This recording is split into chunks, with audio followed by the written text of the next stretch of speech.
Vse prav lepo pozdravljam. Veseli me, da ste se tako v velikem številu odzvali vabilu in prišli na predavanje historičnega seminarja. Danes v naši sredi pozdravljam dr. Luko Vidmarja in se mu zahvaljujem za pripravljenost, da z nami podeli zanimiv segment svojih raziskav. Docent dr. Luka Vidmar je višji znanstveni sodelavec na Inštitutu za slovensko literaturo in literarne vede ZRC SAZU. Ukvarja se z zelo raznolikim področjem, s književnostjo, likovno umetnostjo in tudi kulturo zgodnjega novega veka na Slovenskem, med drugim Žigo Zoisom, cenzuro, knjižnicami in akademijami. Leta 2013 je objavil monografijo Ljubljana kot novi Rim, Akademija operozov in baročna Italija. Leta 2016 pa Slavic Republic of Letters, The Correspondence between Jernej Kopitar and Baron Žiga Zois. Za uredništvo monografije Križanke je leta 2018 prejel priznanje Izidorja Cankarja. Od začetka oktobra vodi raziskovalni projekt Začetki slovenske posvetne dramatike in gledališča od leta 1670 do 1848, ki ga financira Javna agencija za znanstveno raziskovalno in inovacijsko dejavnost Republike Slovenije. Naslov njegovega današnjega predavanja se glasi Od Blatne ceste v Burgundiji do kraljevega stanovanja v Versaju, pater Žiga Škerpin v Franciji leta 1740. Naslov njegovega predavanja je zelo slikovit in zgovoren in že sam po sebi zbuja radovednost, zato ne bi več kratila časa predavatelju, ampak bi mu raje kar prepustila besedo.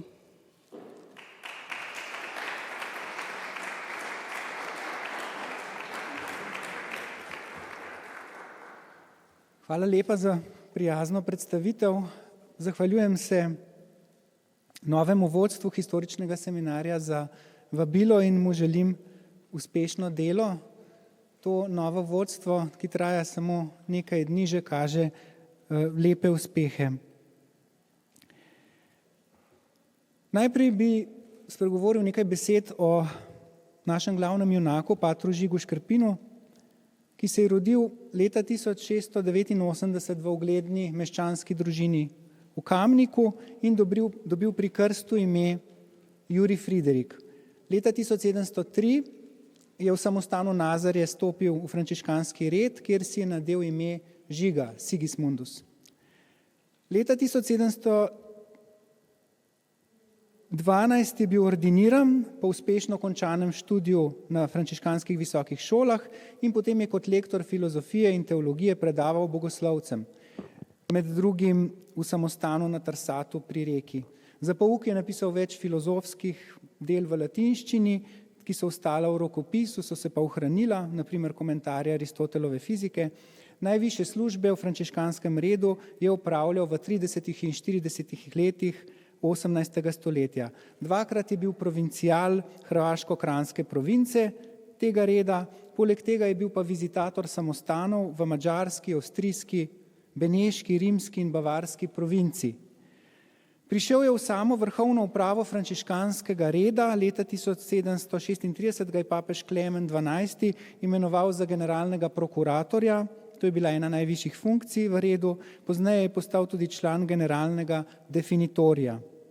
Užival je zaupanje Habsburžanov, cesarja Leopold I in pa Karel VI sta mu zaporedoma podelila naziv cesarskega teologa, pojavil se je celo med kandidati za škofa v Dunajskem Novem mestu. Po tej bogati karieri je umrl leta 1755 v Ljubljani. Najvidnejše sledove je zapustil v samostanu v Ljubljani, ki je stal na današnjem Vodnikovem trgu oziroma tržnici in je bil pozneje predelan v ljubljanski licej. Njegovi ostanki so danes pod tlakom tržnice in upajmo ne bodo uničeni z načrtom nove garaže. Škerpin je dal ta samostan prezidati in povišati v letih 1733 do 1735. Posebej lep in poslikan prostor je dal urediti za knjižnico.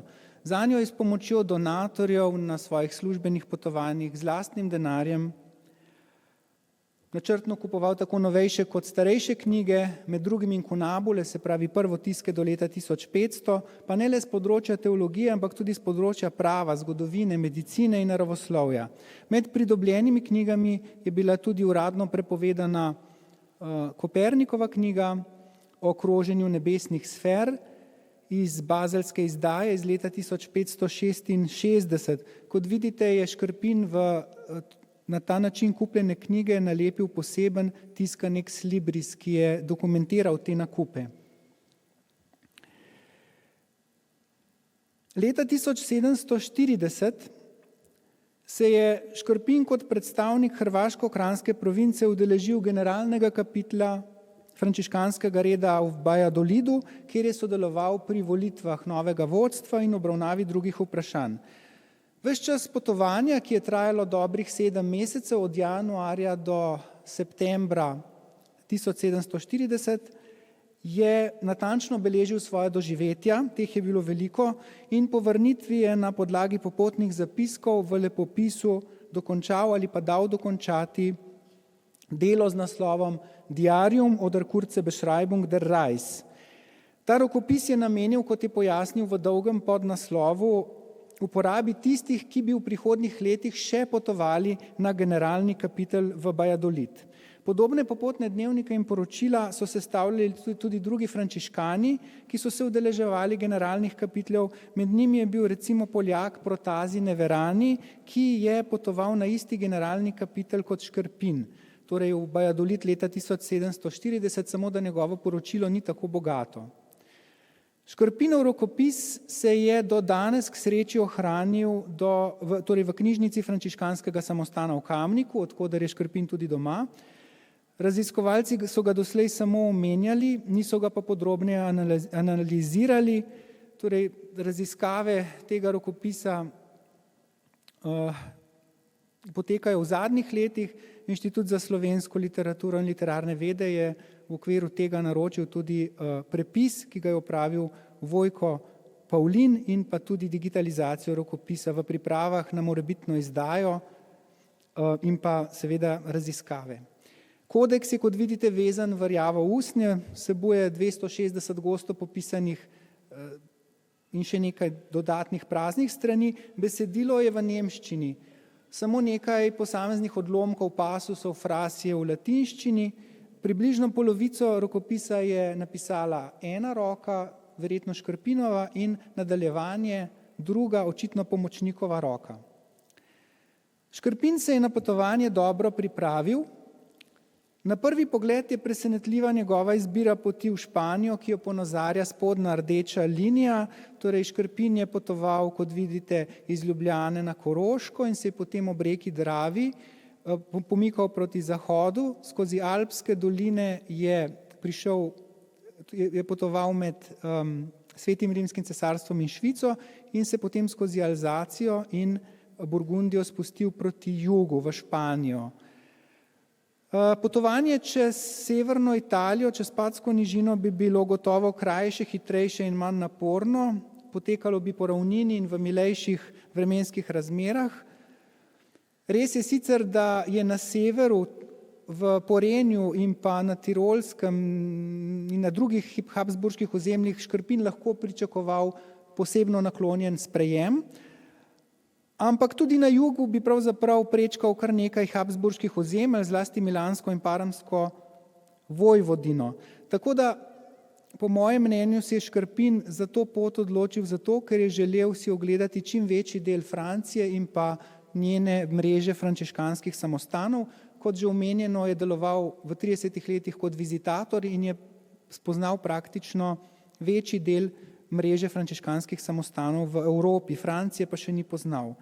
To domnevo potrjuje tudi itinerarij vrnitve, se pravi, Škrpin ni izbral najkrajše poti nazaj ali pa iste poti nazaj, ampak je iz Valladolida odpotoval skozi jugozahodno Francijo proti Parizu, tam se je zadržal dlje časa in se šele potem usmeril proti Svetemu rimskemu cesarstvu. In ta lok je pa naredil zaradi tega, čez južno Nemčijo, Bavarsko, da je lažje potoval in hitreje po rekah Leh in pa Donava. S Škrpinom je potoval skupaj spremljevalec, za katerega pater ne omenja, ali je bil laik ali sobrat. Domnevam iz konteksta, da je bil laik in da je bil namenjen predvsem Škrpinovemu varstvu na tem mestoma nevarnem potovanju, vendarle je Škrpin s seboj nosil določeno količino denarja, ki mu je sploh omogočala, da je prišel v Kastiljo in zato je bila potrebna varnost. Škrpin se je po načrtovanju poti zato posvetil tudi finančnemu vprašanju, ker mu provinca po njegovih lastnih besedah ni mogla zagotoviti zadostnih sredstev, ker je bila prerevna, je skušal stroške potovanja čim bolj zmanjšati s podporo posvetnih oblasti. S pomočjo grofa Johana Friedricha von Seilerna, ki je bil drugi dvorni kancler na Dunaju, si je priskrbel patent, posebno pismo cesarja Karla VI., ki je njemu in njegovemu spremljevalcu zagotavljal prosto pot, pa tudi brezplačno prenočišče, prehrano in prevoz v Svetem rimskem cesarstvu, seveda. Za potovanje po Franciji si je Škrpin pridobil potni list, ki ga je podpisal Gaston Pierre de Mirepoix, francoski ambasador na cesarskem dvoru na Dunaju. Ta dokument je prišel Škrpinu zelo prav v težkih trenutkih v Franciji, kot bomo lahko videli. Škrpin je iz Ljubljane odpotoval 24. januarja 1740, zimske razmere so prve tedne še omogočale večinoma vožnjo s sanmi z vprego. V habsburških dednih deželah je potovanje potekalo več kot gladko, tudi zaradi patenta in zaradi tega, ker je Škrpin s pismi že vnaprej napovedal svoj prihod na določenih mestih. Jedel in prenočeval je v frančiškanskih samostanih, kakršen je tale v Inihenu na Tirolskem, pa tudi v drugih samostanih, recimo minoritskih, kapucinskih in pa plemiških in meščanskih hišah. Če je le mogel, je sicer izbral frančiškanski samostan. Prijazno so ga sprejemali tudi posvetni oblastniki, ki so mu v skladu s cesarjevim patentom na stroške posameznih dežel organizirali prevoz na svojem teritoriju. Torej, to je bilo zelo pomembno, ker bi sicer stroški zelo narasli. Na sliki je samo kot primer cestna zapora pri Lijencu, ki jo je Škrpin prečkal 6. februarja. In to je eden od delov poti, ki je še pravzaprav v prvotnem stanju iz tega časa, ko je po njej potoval Škrpin. Nekaj dni pozneje, torej potem, ko je prečkal to zaporo, je zaradi pomanjkanja snega pot nadaljeval s kolesljem. Torej bila je precej nenavadno mila zima. Na koncu februarja in na začetku marca je Škrpin potoval ob Bodenskem jezeru in Renu in tu se je pa že pogosto znašel v politično in versko precej drugačnem okolju, kot ga je bil vajen doma. Potoval je tudi skozi protestantske kraje na ozemlju Švicarske konfederacije, ampak kljub temu lahko zaznamo iz diariuma, da je še marsikje uveljavljal cesarski patent oziroma se je zanesel na osebne zveze. Habsburški vpliv je segel tudi v Švico in tako je recimo Škrpina v benediktinski opatiji Sankt Gallen 3 dni gostil knezov opat Jozef von Rudolfi, ki je bil po rodu Kranjec iz Ljubljane. Gostitelj je bil sicer hudo bolan in se je samo za kratek čas udeležil slavnostnih obedov, umrl je samo nekaj dni po Škrpinovem odhodu 7. marca. Celo v kalvinskem Baslu, kjer so se morali katoličani skrivati oziroma bolje rečeno so morali prikrivati svoje prepričanje in so se udeleževali tajnih katoliških maš, je bil Škrpin od 6. do 9. marca na varnem v hiši pod zaščito avstrijskega ambasadorja, markiza Giovannija Antonija Turinetija, in po mestu ga je spremljal ambasadorjev lakaj z grbom, tako da je bil frančiškan popolnoma varen. In tako so najzahtevnejše preizkušnje Škrpina pravzaprav čakale ravno v Franciji. Škrpin je v to kraljestvo vstopil 9. marca, Naslednjega dne je prispel v utrjeno obmejno mesto Belfort v Alzaciji, kjer se je nastanil v kapucinskem samostanu. Zelo je bil vesel, da se mu je tam pridružil pater Benjamin Elbel iz Štrasburga, ki je s še 2 frančiškanoma prav tako potoval na generalni kapitel. Elbel je bil sicer Nemec, ampak je govoril tudi francosko in to je olajšalo tej skupini patrov potovanje. Škrpin namreč ni znal francosko. Ampak Škrpina je vseeno takoj na začetku potovanja čakalo neprijetno presenečenje. Kmalu je prišel do tega, da je moral si v krčmi naročiti kosilo in tega je moral tudi plačati, kar se mu je zdelo nezaslišano. Kajti v Franciji niso imeli navade, da bi članom beraških redov, se pravi frančiškanom, minoritom, kapucinom, dajali zastonj hrano, kar je bil običaj v avstrijskih in italijanskih deželah. In od tega trenutka naprej se je Škrpin stalno pritoževal nad visokimi cenami in skromnimi obedi v francoskih krčmah. Dobrodošlega se je počutil, zares doma se je počutil samo v frančiškanskih samostanih, čeprav včasih skromnih, kakršen je bil v mestu Dol. Ponekod so mu gostoljubje odrekli lokalni župniki in enkrat na njegovo ogorčenje celo kapucini. Vse to je bilo nepredstavljivo za avstrijske dežele. 15. marca so se začele kopičiti nove težave. Popotniki so morali po cesti, ki je vodila skozi močvirje ob Saoni in je bila razmočena zaradi dežja, nadaljevati pešim bosi, saj je voz že tako ali tako s prtljago težko premagoval blato. Naslednjega dne sta se izgubila 2 sobrata. Škrpin zaradi neznanja francoščine ni mogel vprašati za pot in voz s prtljago je zabredel v blato. Bil je že večer, tako da so mimoidoči kmetje popotnikom sicer pomagali izvleči voz, ampak tamkajšnji župnik v najbližji vasi jih ni hotel prenočiti, ker se je bal, da so razbojniki. Škrpin ga je s francoskim potnim listom, z darilom podobic, ki jih je nosil iz Kranjske in verjetno v latinščini ali italijanščini komaj prepričal, da so spodobni ljudje in da jim je odprl vrata, tako da so lahko prenočili.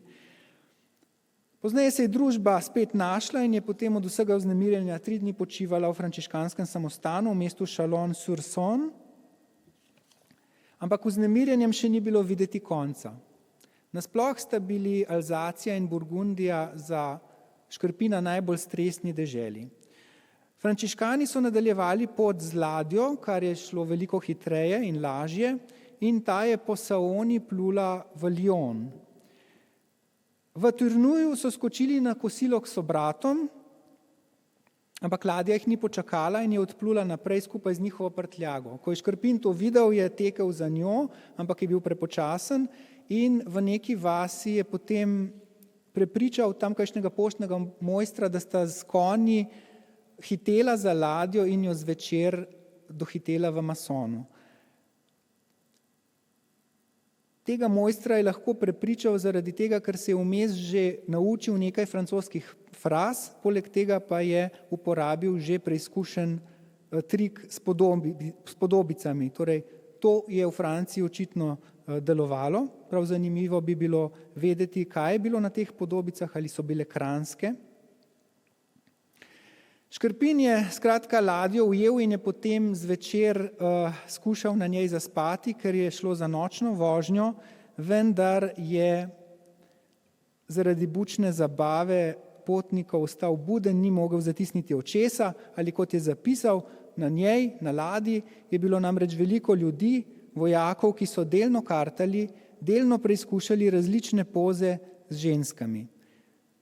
Naslednji dan je sicer Škrpina lepo presenetil častnik, ki ga je povabil na breg in na kosilo. Torej vmes so bili tudi spodobni vojaki. Kar 5 dni med 21. in 26. marcem se je Škrpin zadržal v Lyonu.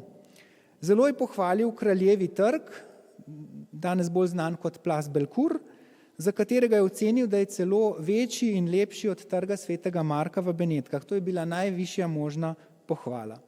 Zelo mu je bil všeč tudi konjeniški spomenik Ludvika XIV. S personifikacijama Rone in Saone, z obema fontanama in nasploh celotna urbanistična ureditev s peščenimi površinami, zelenimi parterji in enotno zasnovanimi fasadami palač. Torej, iz tega navdušenega opisa je videti, da Škrpin vendarle ni bil vajen urbanistično tako enotno zasnovanih trgov, ki so bili celo v Italiji manjši.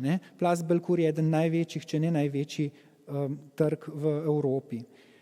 Ampak še bolj je bil Škrpin navdušen nad mestno oskrbo bolnikov, onemoglih, revežev in sirot. Zdi se, da je bil pomemben del tega potovanja tudi spoznavanje teh karitativnih ustanov, s katerimi se je Škrpin v domovini prav tako ukvarjal. Najprej je 2 uri preživel v Hôpital de la Charité, kjer so po njegovih besedah vzdrževali 3000 dečkov in deklic, torej iz revnih družin brez staršev, ki so bili zaposleni v svilarskih in volnarskih manufakturah, in prav tako so v tej ustanovi vzdrževali stare ljudi, ki so morali prav tako opravljati neko delo, kolikor so seveda to lahko počeli.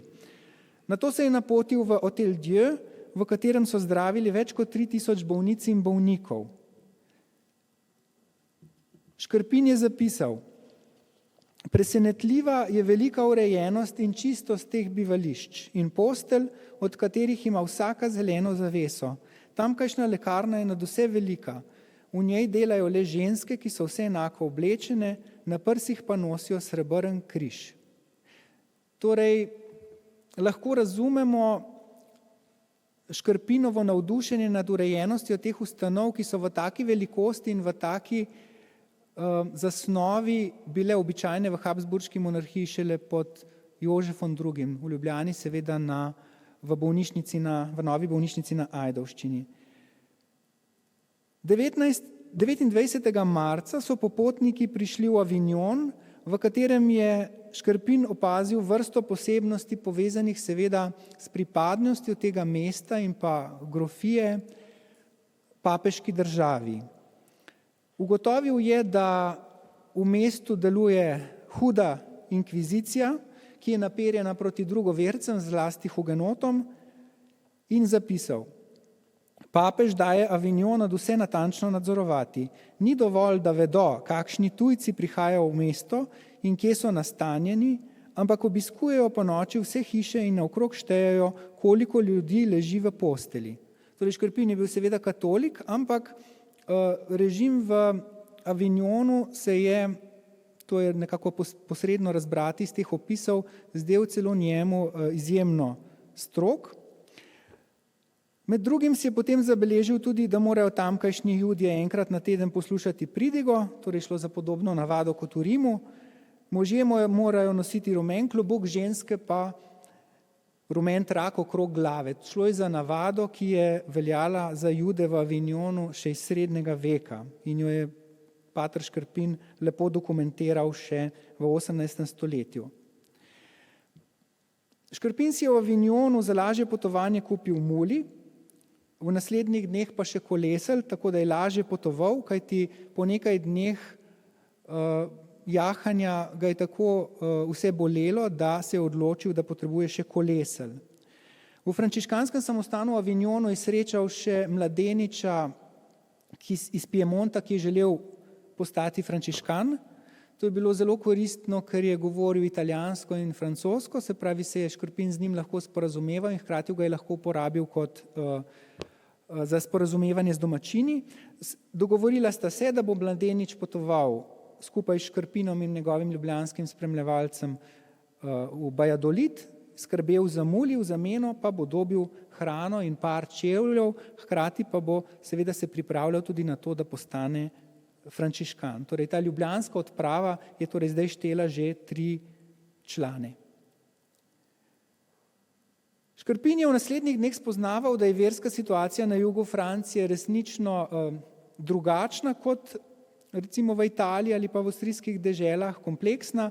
1. aprila recimo je ocenjeval, da živi v Nimu približno 40.000 ljudi, od tega je polovica, kot se je izrazil, kalvincev, hugenotov, privržencev Quesnela in janzenistov, se pravi na kratko hugenotov in janzenistov.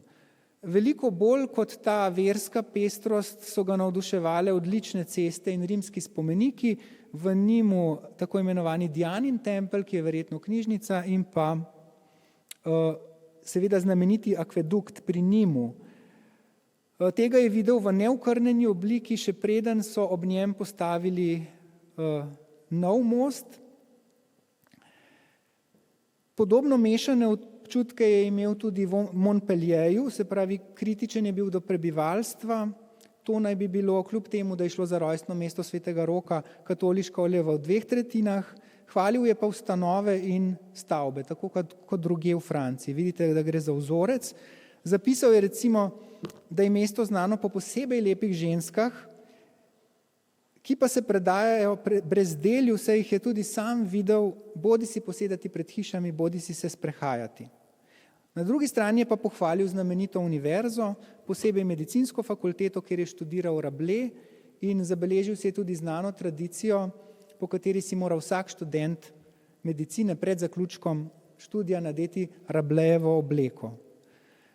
Na tem mestu, nad tem navduševanjem nad Rabelaisjem ni niti najmanj zaznati kakšnega zadržka, recimo zaradi dejstva, da je bil Rabelais uvrščen med avtorje prvega razreda, najbolj nevarne avtorje po rimskem indeksu prepovedanih knjig. Vendarle nismo v obdobju protireformacije, tako da je Škrpin brez problema torej sprejemal avtorje iz obeh strani verske meje.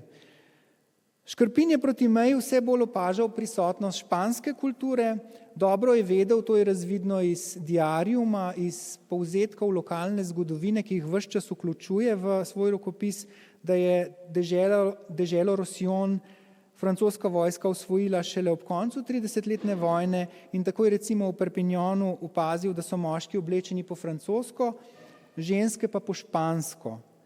In to se ujema s sočasnimi poročili, da je francoska kultura pod Ludvikom XIV.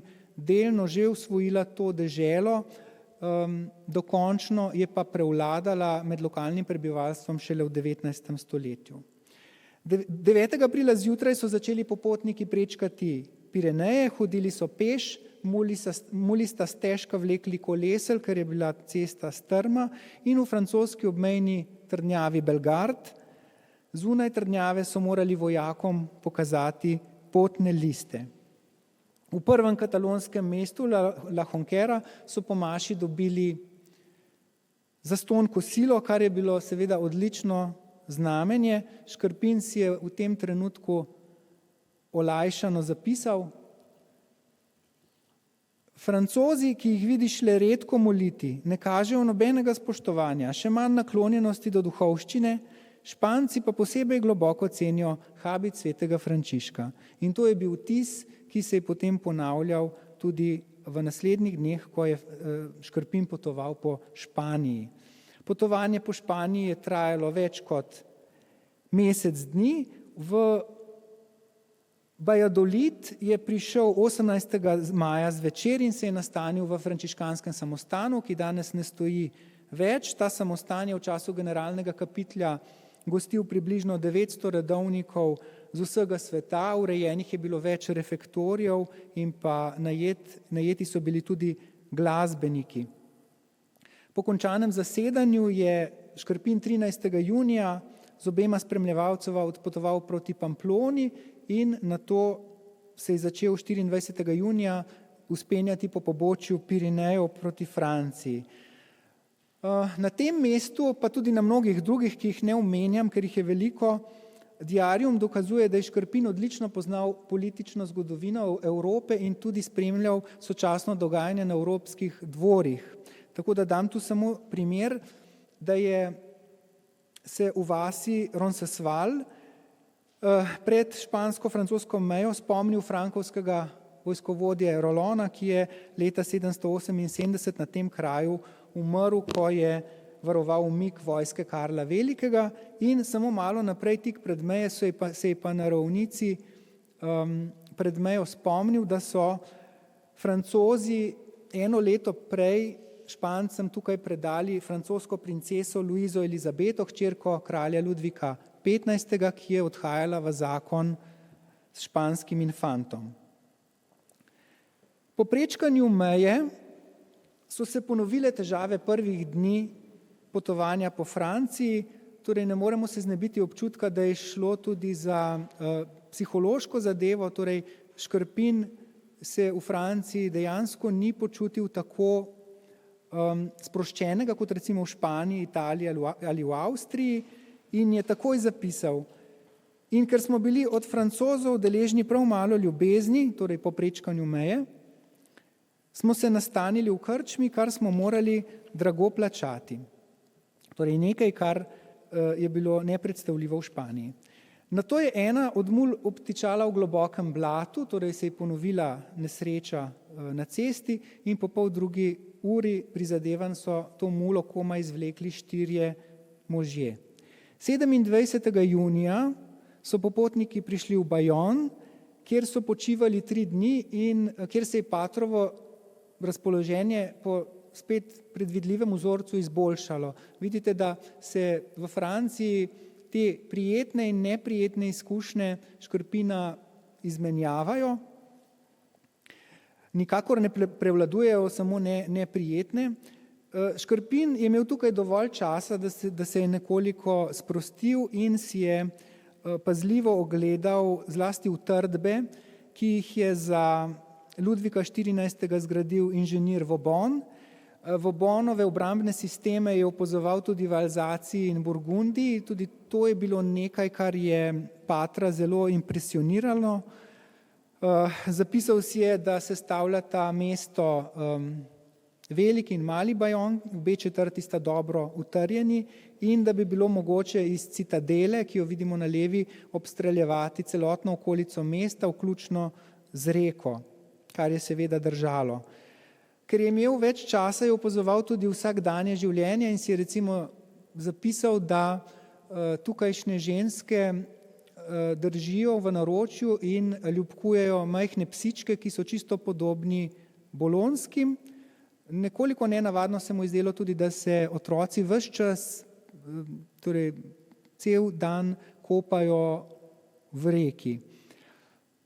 Značilno je, da na vseh točkah tega potovanja po Franciji Škrpin različne civilizacijske dosežke, torej bodi si gre za arhitekturo, za ustanove, kot so knjižnice ali pa celo ljubljenčke, kot so psi, torej primerja z izkušnjami v Italiji. Torej Italija je tisto merilo, ki velja za intelektualce tudi v habsburški monarhiji, in te italijanske standarde francoska kultura, to je razvidno iz diariuma, vsekakor dosega in ponekod, Škrpin to priznava, te standarde celo presega. Škrpin je v teh dneh v Bajonu bival v frančiškanskem samostanu, kjer ga je že prvi večer s posebnim namenom pogostil tamkajšnji provincial. Omenjeni pater provincial, ki ni bil prav nič zadovoljen s špansko kuhinjo na kapitlju, je namreč hotel pokazati razliko med francosko in špansko mizo. Škrpin pa ni zapisal, katera kuhinja mu je potem zares bila bolj všeč. Vsekakor je v Bajonu spremenil tudi način potovanja. Muli sta bili bolni in oslabeli, torej, ki sta ga spremljali že od Avignona naprej, tako da jo je prodal in je potem za svoj kolesel, ki ga je kupil v Montpellieru, do konca potovanja po Franciji najemal po 2 konja na poštnih postajah. Tudi to kaže na urejeno infrastrukturo francoske države. To se je izkazalo za cenovno ugodno in pa udobno rešitev. Seveda bi lahko Škrpin najemal tudi oziroma se peljal z deželnimi kočijami, ki so redno povezovale večja francoska mesta, ampak, kot je zapisal, so bile cene teh prevozov previsoke oziroma so poskočile zaradi velikega števila frančiškanov, ki so se vračali iz generalnega kapitlja skozi Francijo domov. 2. julija je Škrpin prišel v Bordeaux, kjer je opazil močne trgovske vezi z Anglijo in Nizozemsko in pa cvetočo trgovino z vinom, ki ga je seveda tudi poskusil. V frančiškanskem samostanu je srečal znance, sobrate iz madžarske province, ki jih je poznal še iz časa vizitacije na Ogrskem in pa morda je katerega srečal tudi v Bajadolidu. Vsekakor je bil med njimi Kranjec Kapistran Zebah, ki je želel odpotovati skupaj z njim proti domovini. Ampak Zebah zaradi nevarne utekline na prsih ni smel na pot, zdravniki mu tega niso dovolili, zato je ostal v bolniški sobi in je potem čez čas umrl. Tako je zapisal Škrpin in po takšnih mestih vemo, da je diarium seveda nastajal vendarle z zamikom doma v Ljubljani, kjer je lahko potem Škrpin novice o smrtih, recimo Rudolfija in pa Zebaha vgradil v svoj tekst. Škrpin je potem nadaljeval pot in se je v bližnjem Kübzaku sprl s poštnim hlapcem, ki je od njega pričakoval napitnino 10 sujev, čeprav mu je po pravilih pripadalo samo 5 sujev. Poštni hlapec je se razjezil in je Škrpina podaril na tla, poškodoval mu je kolesel, potem se je pa vse uredilo, kot je zapisal Škrpin. Ni zapisal podrobnosti, torej ni zapisal, kako so umirili tega pretepača, kar bi bilo seveda zanimivo. V Kavinjaku je pa Škrpina čakalo spet lepo presenečenje in kot je zapisal z rahlim cinizmom, seveda, ki smo ga že vajeni od njega, tu se mi je zgodil skoraj čudež, da je tukajšnji gospod župnik. Takoj, ko me je zagledal, prišel k meni, me odpeljal v neko hišo ter naročil in plačal dobro kosilo zame in mojega spremljevalca. Takšne vljudnosti in dobrote nisem sicer izkusil v celi Franciji. Tu je Škrpin očitno pozabil na tistega prijaznega častnika, ki ga je odpeljal na kosilo ob Saoni. 5. julija je Škrpin prišel v Poitiers in se je strinjal z neprijazno oceno cesarja Karla V., ki je primerjal francoska mesta, potem ko je obiskal kralja Franca I., da je mesto bolj podobno veliki vasi, ker ni dobro grajeno in ker vsebuje veliko praznega prostora in vrtov. Kot zanimivost si je Škrpin, ki je bil duhovit in je zabeležil si več šal, zapisal, da pripada naziv opata pri cerkvi svetega Hilarija v Poitiesu samemu kralju in zato se domačini šalijo, da je njihov opat zaposlen pri kraljici. Škrpin si je zunaj mesta očitno ogledal dolmen, znameniti dolmen, tako imenovani Pierre Levé, privzdignjeni kamen. Zapisal si je legendo, po kateri je to strukturo na 4 stebrih postavila sveta Radegunda, srednjeveška svetnica, prekratki 5. steber pa je v tekmovanju z njo postavil hudič, očitno neuspešen, manj uspešen od svetnice. Škrpin je to zgodbo, kot se je pokazalo po preverjanju sočasnih vodnikov, prepisal iz novejšega topografskega priročnika Pavla Ludolfa Berkenmayerja in to se je pokazalo tudi na drugih mestih. Se pravi, to kaže, da je Škrpin, potem ko je urejal svoj potopis, uporabljal sekundarno literaturo.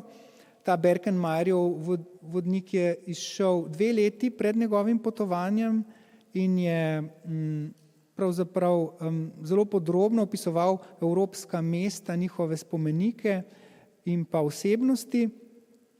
Zelo verjetno je, da je Škrpin tudi potoval s kakšnim od teh vodnikov ali priročnikov, morda prav z Berkenmayerjevim. Škrpin je bil izjemno izobražen mož in je dobro poznal tudi filozofijo, celo sodobno filozofijo. Ko se je recimo 7. julija peljal skozi Lae, se je spomnil, da se je tu rodil René Descartes. Značilno je, da bolj ko se je bližal Parizu in bogatejša, ko so bila mesta, pa najbrž tudi zaradi tega, ker se je privajal francoščini in pa francoski kulturi, bolj se je izboljševalo njegovo mnenje o Francozih, medtem ko je ostalo njegovo navdušenje nad francoskimi kulturnimi in pa civilizacijskimi dosežki že tako ali tako ves čas enako močno. V Blois je občudoval kraljevi grad z vrtovi, čeprav so bili nekoliko zanemarjeni, ker kralj ni več rezidiral v Bloisu, in zelo mu je bil všeč tudi precej novi most čez reko, delo Žaka Gabriela. Značilno za Škrpina je tudi navduševanje nad mostovi, nad francoskimi mostovi in nad gradbeno spretnostjo, ki so jo te gradnje zahtevale. V Bloisu je pohvalil celo prebivalce, kar je bilo izjemno. Sloveli naj bi po prijaznosti, med njimi naj bi bilo veliko umetnikov, zlasti urarjev, in po njegovem mnenju je bila v okolici Bloisa in pa tudi Orleona doma najlepša izgovorjava francoščine. Podobno zadovoljen je bil v Orleonu, kamor je prispel 9. julija. Ugotavljal je, da je ta dežela okrog Orleona žitnica Francije in da daje tudi najboljša vina, da tu rastejo najboljše trte. V pregledu lokalne zgodovine je največ pozornosti, kar niti ne preseneča, namenil Ivani Orleanski in njeni vlogi v stoletni vojni. Med drugim je zapisal oceno, ki je pravzaprav precej trezna in resnična. Francozi povzdigujejo to dekle v nebo, Angleži pa jo nasprotno kot čarovnico postavljajo v najgloblji pekel. Nasploh je treba ugotoviti, da si Škrpin v pregledu zgodovinskega dogajanja prizadeva za objektivnost in se ne opredeljuje ne za eno, ne za drugo stran. Tudi v Švici, recimo, kjer bi lahko od podložnika Habsburžanov pričakovali pristranskost, zelo trezno opisuje boje Švicarjev s Habsburško vojsko in celo zapiše, da so upori izbruhnili zaradi nasilja lokalnih oblastnikov. Enako velja tudi za stoletno vojno in za vlogo Ivane Orleanske. Na mostu, ki danes več ne stoji, Pont de Tourelle, si je Škrpin ogledal spomenik v njeno čast, ki so ga sestavljali Marija z odrešenikovim telesom v naročju, pa potem kipa Karla VII. In Ivane Orleanske na desni. Zelo zanimivo se je Škrpinu zdelo, da je junakinja upodobljena v popolnoma enakem oblačilu kot kralj in da je upodobljena kot vitez, se pravi kot moški s plapolajočimi lasmi. Škrpin se je 11. julija približal Parizu, navdušen je bil nad urejeno okolico francoske prestolnice, zapisal je duhovito misel, da ime za nekdanje rimsko mesto na mestu Pariza, Lutecija, izpeljujejo iz latinskega izraza za blato, lutum, ki pa ga danes tot ni več veliko. Torej, ime je po Škrpinovem mnenju danes popolnoma neupravičeno. Ceste so namreč približno 40 milj zunaj Pariza tlakovane z majhnimi kamni, obrobljene so z drevoredi, tako da okolica Pariza bolj spominja na lepo ukrašen in pa zelen vrt. Popotnik se je v Parizu nastanil v velikem frančiškanskem samostanu Kordeljerjev v bližini Sorbone. To je bil največji frančiškanski samostan v Franciji, ki je imel lastnega provincijala, torej ni spadal v eno od redovnih provinc, ampak je sam predstavljal svojo provinco in je bil odgovoren neposredno generalu reda. No, tam si je Škrpin ogledal novi del samostana, kjer so bile disputacije, kjer so živeli študenti teologije, novici, in potem si je ogledal tudi stari del, ki ga vidimo na tej risbi iz časa po ukinitvi samostana, v njem so pa živeli patri. Tudi tu je bil Škrpin nekoliko kritičen in sicer je kritiziral poznogotski refektorij, ki ga vidimo v ozadju. To je tudi eden od redkih delov frančiškanskega samostana, ki še vedno stoji v Parizu in si ga pač lahko ogledamo. Ni mu bil všeč zaradi temačnosti, čeprav je bil velik kot kakšna cerkev, in predvsem mu ni bila všeč hrana, ki so jo tam stregli. Zelo je pa pohvalil samostanski vrt, v katerem so se lahko po prijetni senci sprehajali tako študenti teologije kot odlični gospodje, torej bil delno odprt javnosti. Gvardijan je Škrpina obravnaval kot visokega gosta. Torej tu je Škrpin končno doživel v Franciji sprejem, kakršnega si je želel, kakršnega je odobraval. Gvardijan mu je celo v refektorij dal prinašati posebne jedi in vino in poleg tega mu je dodelil osebnega vodiča, sorbonskega bakalaura. Vsak dan ob 5. zjutraj in ob 2. popoldne se je Škrpin skupaj z vodičem odpeljal iz samostana v udobni 4-sedežni kočiji, to je Škrpin posebej poudaril, torej ne v kakšnem koleslju, kjer se je bilo treba stiskati, ampak v udobni kočiji in si je potem ogledoval znamenitosti. Od javnih ustanov je največji vtis naredila univerza, ki je bila nedaleč stran od samostana, seveda v latinski četrti, z mnogimi kolegi in zaznamenje posebnega ugleda, visokega ugleda v družbi je Škrpin imel, da ima rektor univerze pri javnih promocijah prednost pred nuncijem, kardinali in peri in da pri pogrebu kraljice hodi skupaj s pariškim nadškofom. Ta visoki status univerze v družbi je Škrpina vidno impresioniral. Od pariških znamenitosti je Škrpin opisal predvsem mestna vrata in mostove, potem pa mu je očitno zmanjkalo sape, ker bi lahko napisal toliko več, pravzaprav bi lahko podvojil obseg svojega potopisa in tako se nekako te opisi znamenitosti pariških končajo pri vratih in mostovih. Zelo všeč mu je bila serija monumentalnih mestnih vrat, ki jih je dal postaviti Ludvik XIV za vrata svetega Martina, ki so bila zgrajena za proslavitev zmag v francosko-nizozemski vojni, je pravilno ugotovil, da so zasnovana gleich einer Triumphporten, se pravi kot slavolog. Za najlepše je pa razglasil vrata svetega Dionizija, na katerih je občudoval mojstrsko izklesane vojne trofeje in prizora, prečkanje Rena in zavzetje Maastrichta. Torej vidimo, da je ta propagandni aparat Ludvika XIV v podobi sicer vrhunskih umetnin deloval še skoraj 4 desetletja po njegovi smrti in vzpostavljal pomemben del podobe absolutistične monarhije, ki je naredil vtis na popotnike, kot je bil Škrpin. Na obeh straneh mostu Notre Dame si je Škrpin ogledoval hiše in pa kipe kraljev, s posebnim zanimanjem pa tudi črpalki, ki sta dovajali vodo iz Sene pariškim fontanam. Ta podoba nam sicer kaže podiranje hiš na mostu Notre Dame tik pred francosko revolucijo, ampak lahko si predstavljamo, po kakšnem mostu je Škrpin hodil. Tam za Loki zaznamo tudi obris lesene konstrukcije ene od teh vodnih črpalk. To je šlo za ogromno mašinerijo, ki je vodo iz Sene pripeljala na raven mostu in pa potem jo odpeljala do pariških fontan. Vse to je seveda Škrpina zelo navdušilo. Noben most se sicer po njegovem mnenju ni mogel kosati z novim mostom Pont Neuf, na katerem je občudoval konjeniški spomenik Henrika IV. In to je bil eden od redkih mostov v Parizu, na katerem niso stale hiše. V Škrpinovem času so bili seveda mostovi vsi pozidani s hišami.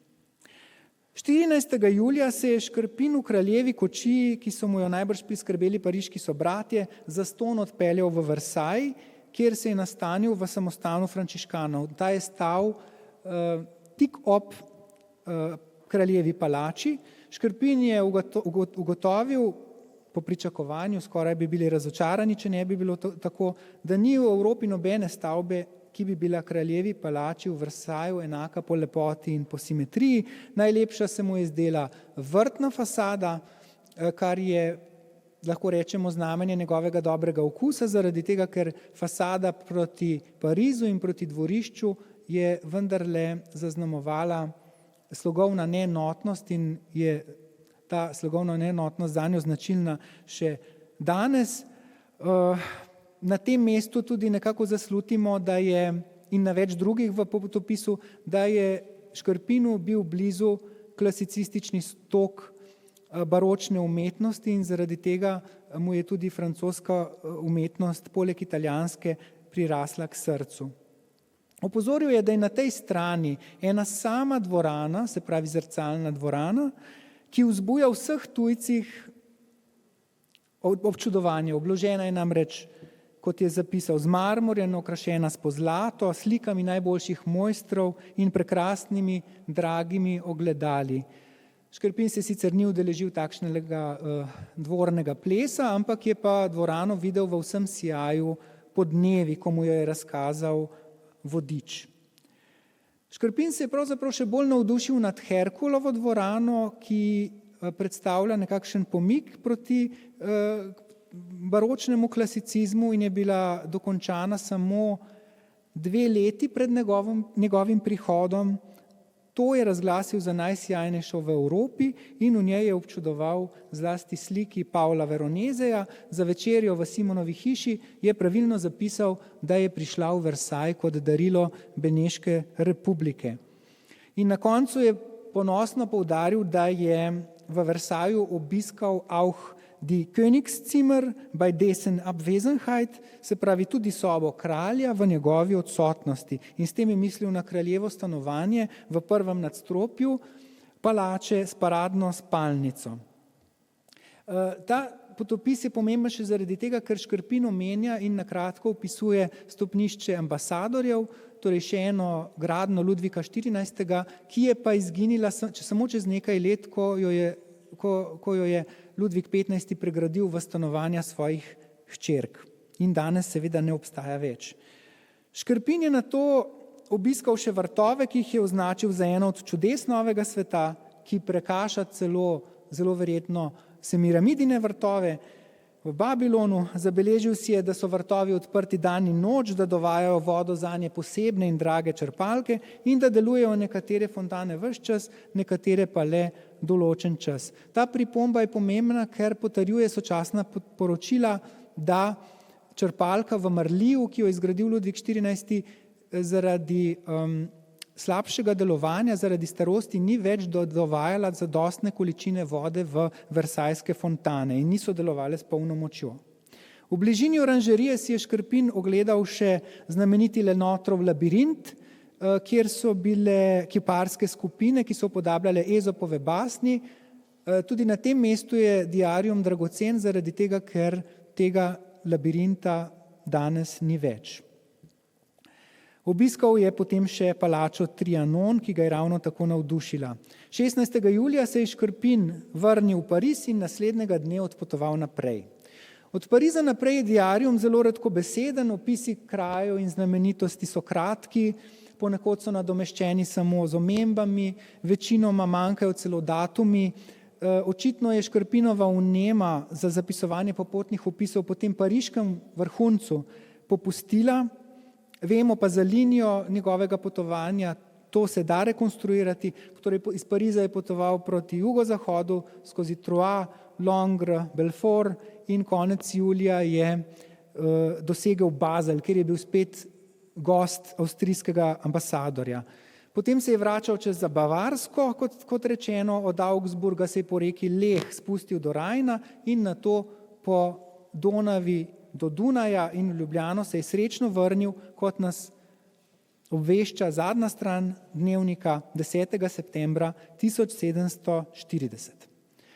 Diarium torej kaže, da je bilo potovanje po Franciji za Škrpina izjemna življenjska izkušnja. Njegovi prvi vtisi so bili, kot smo videli, v precejšnji meri slabi, k temu sta na začetku gotovo prispevali tradicionalna avstrijska nezaupljivost do Francije.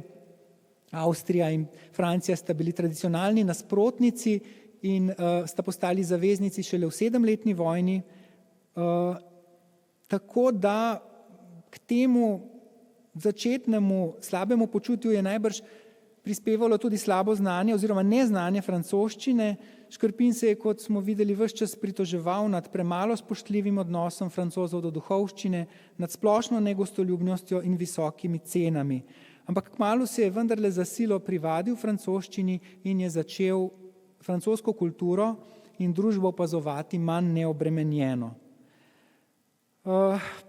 Pri tem si je pomagal s knjigami, to je očitno, in pomagal si je tudi z lokalnimi informatorji. Ti so bili večinoma frančiškani, ki so ga sprejemali v samostanu in s katerimi se je pogovarjal o stvarih, ki jih je opazoval na poti. Tako da se je natančno poučil o zgodovini, o pomembnih osebnostih, o spomenikih vsakega večjega mesta in je potem to znanje vgrajeval v svoje že dotedaj izjemno bogato in pregledno znanje o evropski politični, verski in kulturni zgodovini. Skoraj odveč je povedati, da ga je impresionirala gostota, urejenost državnih, cerkvenih, mestnih ustanov, samostanov, univerz in bolnišnic. In čeprav je tako kot vsi sodobniki znal ceniti zlasti antične spomenike in čeprav je na več mestih izrazil tudi občudovanje gotskih katedral, je vendarle očitno, da je njegova pozornost v glavnem veljala najnovejšim dosežkom francoske kulture in pa gradbeništva.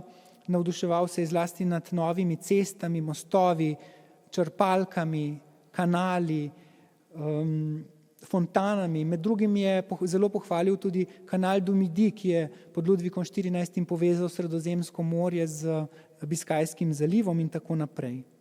Skratka, diarium je zelo dragocen, tudi zaradi tega, ker je ogromno število samostanov in pa kraljevskih spomenikov, tudi teh, ki sem jih omenil danes, izginilo med francosko revolucijo, jih je uničila francoska revolucija, ali pa so bili poškodovani ali dokončno uničeni med velikimi urbanističnimi spremembami v 19. stoletju, zlasti v Parizu.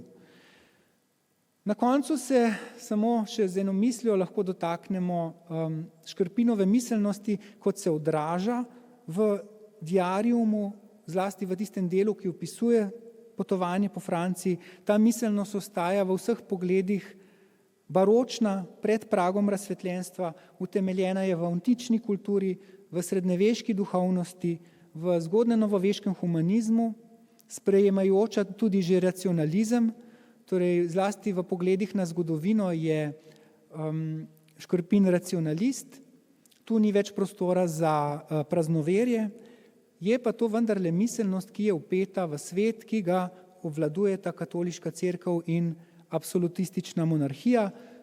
Ni naključje, da je Škrpinovo srečanje s Francijo doseglo vrhunec prav v centrih te absolutistične monarhije v Parizu in Versaju. Dneve, ki jih je preživel tam, je Škrpin v rokopisu imenoval Unvergleichlichen Paris Urlaub, nepozabne pariške počitnice. Hvala lepa.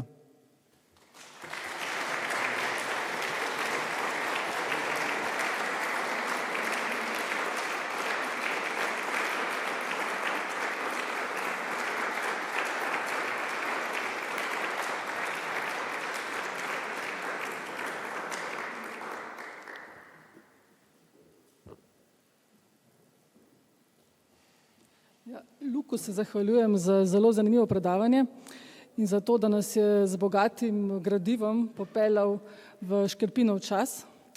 Vas pa lepo vabim, da predavatelju zastavite vprašanja ali mogoče z njim delite kakšen vtis ali razmislek, ki se vam je porodil ob poslušanju.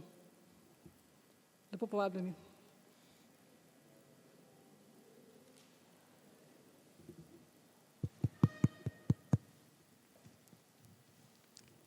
Če se je kdo že opogumil, mu lahko prinese mikrofon, da se ga bo še slišalo.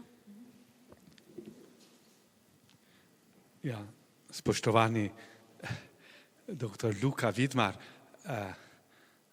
do danes sem mislil, da nekaj o Franciji vem, pa tudi o frančiškanih, ampak sem kar nekaj lepega in številnega zvedel. Lepa hvala za to predstavitev tega dnevnika. Če dovolite, bi se obrnil tudi k poslušalcem, tukaj sem kot predstavnik frančiškanske province Svetega križa in smo hvaležni Luku Vidmarju, da se lotil te raziskave, kajti mi imamo premalo ljudi, zlasti pa ne takšnih strokovnjakov kot je on, in upamo, da bo s temi raziskavami nadaljeval. Če mi dovoli, a ne bi bil nekoliko oseben, ko sem pripravljal doktorat v Parizu, me je obiskala družina Vidmar in takrat je bil popček Luka, ki ga je strašno vse zanimalo, vedno je začel stavek, oprostite, lahko nekaj vprašam, ne? In tako je šlo stalno 3 dni po Parizu in sem si rekel, to bo pa strašno raziskovalec. Nisem pa slutil, da bo tolikšen, ne? Iskreno čestitam, ne? No in potem, če smem še to povedati, nekako sem bil ganjen, da sem videl muzej Carnavalet, ki ga poznam, to je pač sedaj muzej mesta Pariza. Strašno zanimivo je, da do 17. stoletja so frančiškani imeli tudi svojo teološko šolo, L'École de Paris, ki je pa po revoluciji izginila in del samostana je pa še danes medicinska fakulteta del Sorbone. No, ampak to, kar sem zaslutil danes je, da že takrat je veliko pomenilo, da je bilo dobro znati francosko, ne? Gostoljubje, ljudje so tako drugačni, prijazni. Mimogrede tudi novejša zgodovina tragično Slovenije, morda Koroške, je bila tudi ta, da doktor Korošec je šel v Pariz, Versailles in ni znal francosko, ne? Takole čestitam, ker te je opozorilo. Bi pa opozoril še ena stvar, da namreč iz tega odličnega prikaza se že sluti nekako nepriljubljenost cerkvenih ustanov pa oseb in že naznanja to, kar bo kmalu prišlo, se pravi francoska revolucija. No, ampak to, kar je zdaj pomembno, se mi zdi, da gostoljubje v Franciji še danes gojijo velike opatija benediktinci, ampak benediktinci opatije so zunaj velikih mest, imajo tudi posestva, manjši bratje, frančiškani, minoriti kapucini, smo pa vedno bili po mestih. Se pravi, da pravega gostoljubja ni mogel doživeti naš pater. No, če dovolite še ob koncu še naznanilo, da bo ta lepa fotografija že zdaj visi ob vstopu v frančiškansko knjižnico v Ljubljani.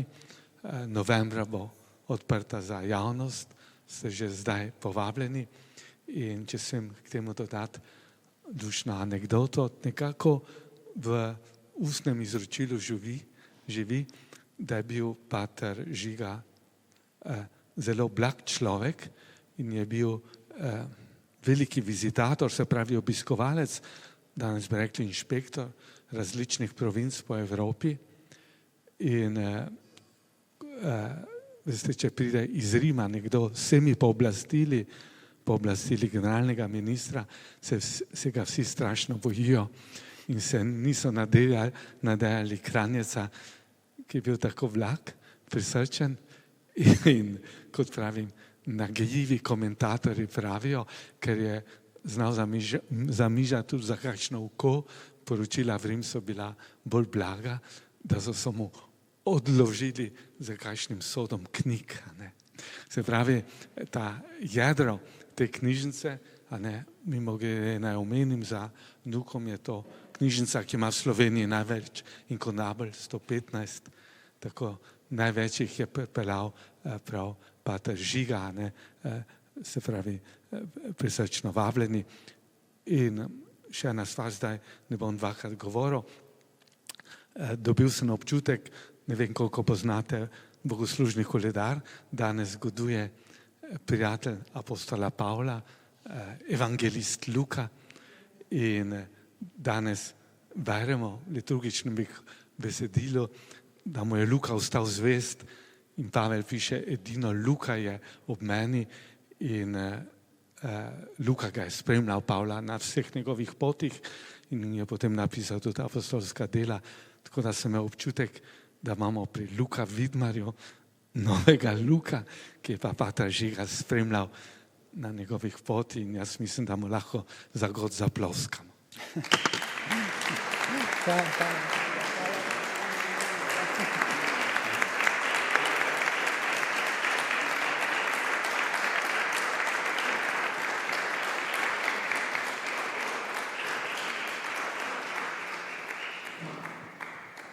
Morda še kakšno vprašanje?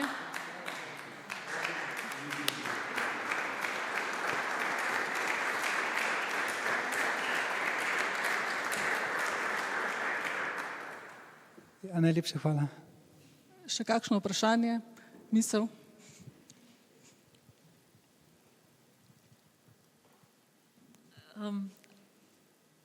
Iskrene čestitke, pa najlepša hvala za to izredno zanimivo predavanje. Mene pa zanima, pa sicer mislim, da verjetno ne bom, glede na to, da tega nisi nič omenjal, ampak vseeno me zanima, če je ta pater tudi kaj omenjal šege po teh samostanih pa navade, ali mogoče tudi kdaj je zapisal, kakšno glasbo so izvajali, ali pa to, ker sem dobila sicer občutek, da se je bolj navduševal nad arhitekturo, tehnologijo, tako in me zanima, če je tudi v zvezi s tem kaj povedal. Je seveda tudi te druge podrobnosti redovnega življenja opisoval, v te podrobnosti nisem šel, ker so precej komplicirane. Opisoval je dve različni veji frančiškanskega reda v Franciji, rekolekte in pa kordeljerje, in je deloval res kot vizitator, kot neuradni vizitator si je zapisal, če je bilo kaj nenavadnega, recimo v nekem samostanu si je napisal, da so menihi prebogato oblečeni, da so oblečeni kot minoriti, da imajo svilene srajce in tako naprej, in takšne stvari si je zabeležil. Tudi si je zabeležil, zanimalo ga je finančno stanje, se pravi, je zabeležil, če je bil samostan bolj reven ali pa bolj bogat, zlasti na jugu so imeli očitno samostani težave s financami, ker je bilo veliko nekatoliškega prebivalstva ali pa so bili anzenisti. Omenja tudi torej maše, ampak glasbe pa ja, nažalost, na to sem bil jaz tudi pozoren, zato ker imam veliko kolegic in prijateljic med muzikologinjami in muzikologi, in glasbe pa žal ni omenjal, razen tega, da je kot posebno neko znamenitost omenil, da v Lyonu so v mestni hiši javni koncerti, ki so odprti pač vsemu prebivalstvu, in se mu je to zdel kot en poseben dosežek. Ni omenil avtorjev besedil in tudi v Parizu ni nikjer omenil, da bi prisostvoval kakšnemu koncertu ali pa peti maši. No, žal ne. Moram reči, da je večino tega potovanja je vendarle potekalo v tej cerkveni sferi. On ne opisuje razen teh stikov, ki jih ima z oblastniki, s katerimi pač so popolnoma profesionalni odnosi, je treba urejati dovoljenja, dovolilnice, potne liste in tako naprej. Drugega pravzaprav ni, tako da ne omenja recimo kakšnih stikov z lokalno aristokracijo. Zdaj, če pa, res je pa to, se opravičujem, to sem pa pozabil, omenja pa to razkošno glasbeno spremljavo generalnega kapitla. Zdaj, ta del španski moram pa še bolj natančno preučiti in ti sporočim, če zvem kaj zanimivega za vas.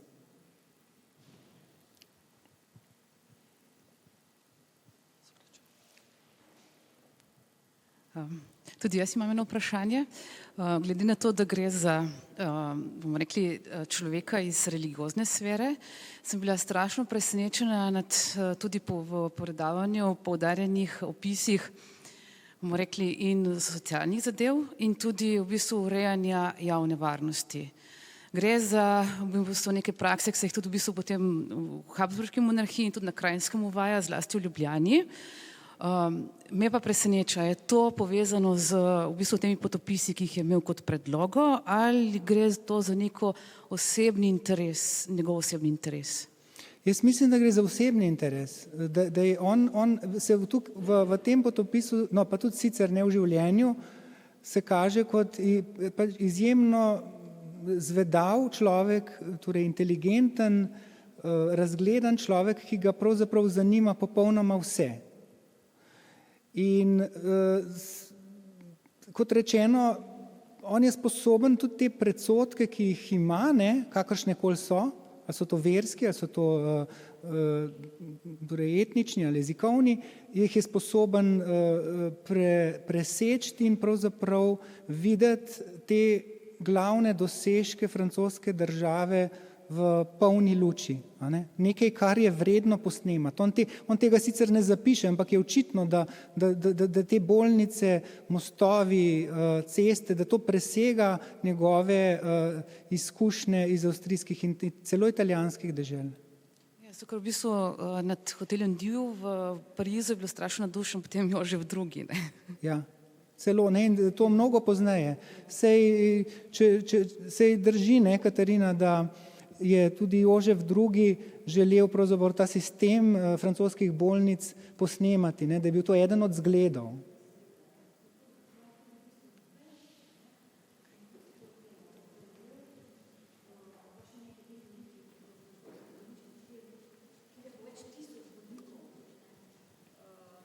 Ta institucija bolnišnice se pravzaprav v Franciji začne razvijati, ne? In potem Habsburška monarhija to posnema, sicer malenkost kasneje, in to vidimo potem pri ustanovitvi te velike dunajske bolnišnice Allgemeines Krankenhaus in pa potem del reform Jožefa II. Ustanavljanje deželnih bolnišnic pravzaprav po vsej Habsburški monarhiji, tudi v Ljubljani, kot se omenil prej na Ajdovščini. Tako da ja, tudi to je bil vzor na tem področju. Zakaj pa Francija to pogledno bolj urejena kot ostale države? Dežele. To je zapleteno seveda vprašanje, ampak pomemben del tega odgovora je seveda antična dediščina. Ne? Ta antična dediščina je tako kot Italiji, Franciji predstavljala temelj, ne, na katerem je lahko v bistvu gradila kasnejša država. Ne. To so bile ceste, to so bili že, so bile že meniške skupnosti, dvori, ne, tudi prvih vladarjev, ki so dovolj dolgo časa živeli v stiku z Rimom, da je ta civilizacijska kontinuiteta pravzaprav ves čas tam, zlasti na jugu Francije, seveda, ne, v Provansi, in podobno je v Italiji, medtem ko jasno v našem prostoru je bila pa ta kontinuiteta razen na obali popolnoma pretrgana. Ne, in to se pač vidi. Ne. Omrežje cest, tudi mostovi, nekatere stvari je bilo treba samo vzdrževati in popravljati pa posnemati, in je pravzaprav Francija tudi zaradi tega prosperirala. Ne. No, druga stvar je bila seveda reforme, ki jih je peljal pač Ludvik XIV., ki je centraliziral državo in iz nje naredil še močnejšo velesilo. Ne, ampak vendarle se mi zdi, da je ta antična dediščina zelo pomembna. Parlamentarne razprave so lahko zelo burne, živahne, zanimive, a ne, in kot vemo, se je to procedura in dogajanje v parlamentu tudi zgledovalo, ne, po teh kapitlih. A kaj opisuje, kako je zdaj potekal ta generalni kapitel, glede na to, da je 800 možakarjev na kupu?